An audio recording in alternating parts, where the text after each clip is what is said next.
is a feeling and not a fact, I would consider that attacking. But I do believe as city leaders, they should be challenged. They are elected officials. They should be challenged, absolutely. And I agree that even in my private life, I am high up in my company, and I believe to be challenged, and I welcome any challenge as long as it is respectful, it's tactful, and at the end of the day, we can walk away and still be in an agreement. I am a transparent person. I'll be honest.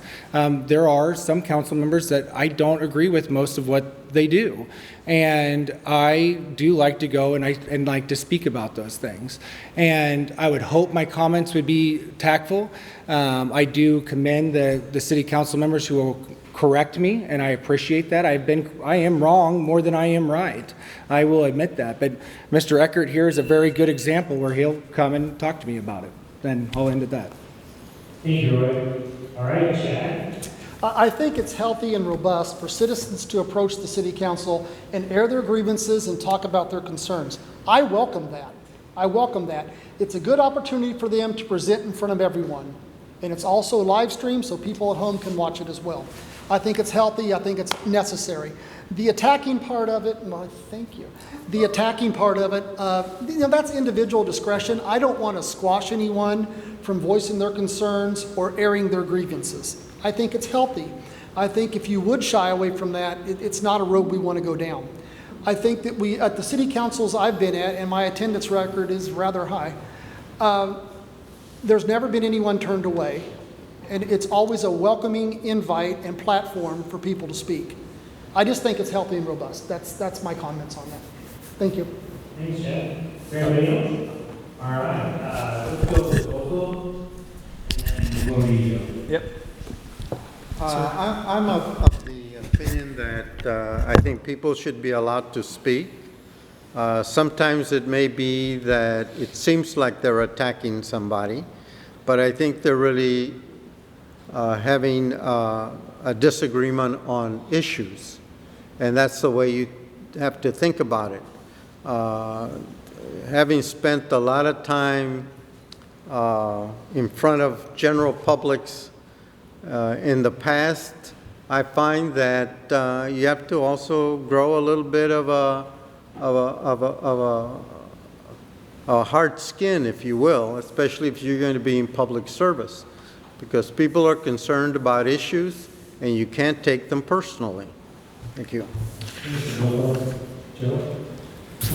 Yeah, I think all of us can agree here that we don't want to squash anybody's, First Amendment right to come up and confront their city leaders and stuff. I think there's many of the meetings I've been at attendance at, there's been several times where there has been some very disrespectful comments directed towards, or disrespectful discussions directed towards city leaders or the mayor himself. And I think you can say what you want to say and address what you want to address in a respectful and tactful way, and I've seen a lot of times where that's not happened. So once again, I don't think we should squash anybody's chance or ability to speak what they want to speak. I just think the people that do it need to come, just need to have respect. Even if you don't agree with the person, you can still respect them. So that's how I was raised, that whether you agree with somebody or not, you respect them and you give them the honor they deserve as a human being, as a person. And I think you can do that and still, portray your opinion and get your questions answered in a respectful manner. Thank you. I would equate this to, we get angry parents, angry coaches from time to time. We don't always have happy customers. So I relate this to that type of situation a lot. A lot of times the way that we de-escalate those is through listening. I have learned that a lot of times they just want to have their voice be heard and feel like what they're worried about is being listened to by someone. And a lot of times you can calm these people, or those types of situations down from that. I also feel like building healthy, quality, strong, positive relationships goes a long way in preventing some of those negative attacking type moments that come up. So I think using that type of approach from city council members and citizens who speak in the public would be a very good approach on both sides of that. I also think there's a very fine line between disagreement and attacking and accusing. And I feel like sometimes at meetings that I've attended, that line gets crossed. And I think that's where a lot of some of the city council issues are trying to work through right now are really difficult. Because once that line gets crossed, it breaches trust, it breaks down the relationship, and then there's really nothing positive that can happen after that. So keeping it positive, letting people feel voiced, but also not crossing the line, I think is very important. Thank you, Ryan. All right, next question.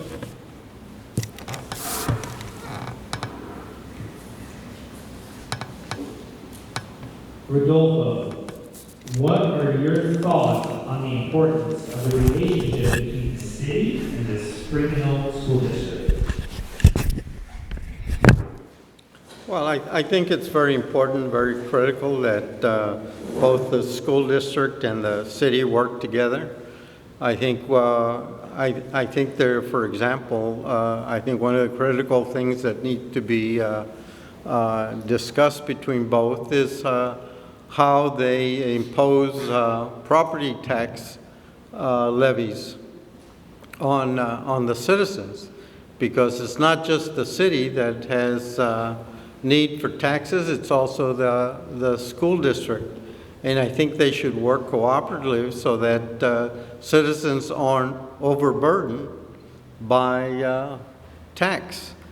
The other is to sit and discuss, which is something that I used to do as president of Eastern Washington University, is that I would meet, for example, with the city to discuss the plans and directions that they had that matched or maybe didn't match with the university, or we would meet with them to discuss the direction we were going so that they understood how they could be supportive or how we could modify it in order not to get in the way of the city, if you will. So I think it works well to work cooperatively and to have long-range planning initiatives that cooperate with each other. Thank you. Thanks, Rodolfo. Anybody else? Chad? Could you repeat the question, please, just so we're all clear on what the topic is? Yes.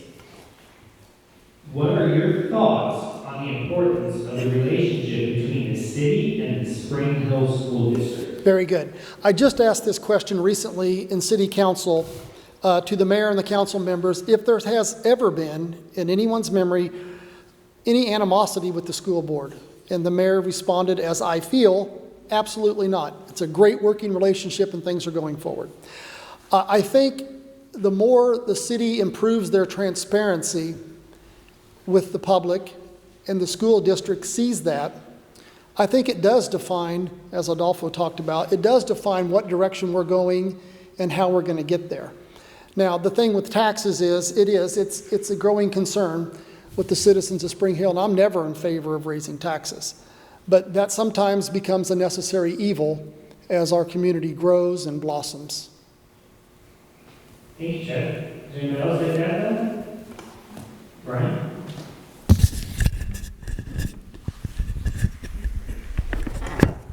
I believe that the school district's relationship with the city is the most important one for both of those organizations on their list of relationships that they have with various organizations or vendors.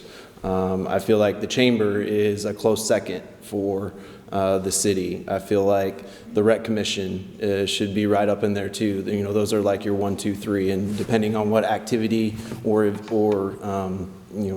event you're talking about, those can kind of interchange. But I do think that the school district's relationship with the city does kind of edge out into that number one spot. Our community is filled with young families, and there's more and more of them coming every single day. And all of those young families are affected by the city and the school district. Those are the two biggest direct impacts that hit them because If you live in the city limits, then your kids go to USD 230 schools. So those are going to have the most direct impact on your life and on your daily life, on your daily activities. And it's vital for our community as a whole to have those two organizations on positive terms and working together and, partnering in areas where they can make the community better. So I feel like that is the most important relationship that the city should have, and they should always keep it prioritized very high. Thank you, Brian. Okay, we'll just go right in and we're gonna do you. That's all right. When I look at the school district, first off, that is what brought my family to Spring Hill. It reminded me a lot of the school district that I went to. It was an excellent school district, and I truly believe that USD 230 is the best school district that we can have to offer in the Kansas City area.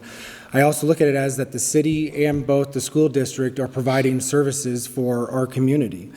Both also have their hands in your back pocket being able to dictate a mill levy.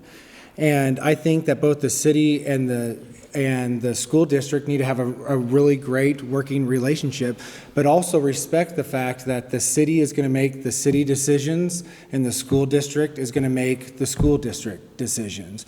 It doesn't mean there can't be a collaborative thinking about it, but as a city member, I need to respect what the school district decides on what they're going to do on something. I would encourage, if the school district would be up for it, to have a work sessions on how ever frequent that would be, where we could discuss where our services were intertwined with one another.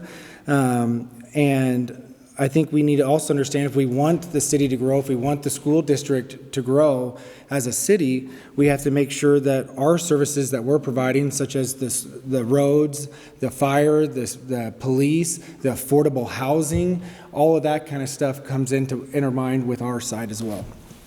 Thank you. Joe? I agree that the relationship is really important, and I think they've to me, it feels like, I've been here for quite a few years, and it feels to me like they've always kind of been at odds just a little bit. Like nobody really talks about it too much, but I feel like they've kind of been at odds a little bit, and I think that's something that we need to mend and something we need to fix, because I do think they are one of the most important, if not the most important partner with the city. I think they can partner with a lot of different events that could bring people to the community. I think, like a lot of people have said, that's, the school district is one of the biggest things that draws people to this community of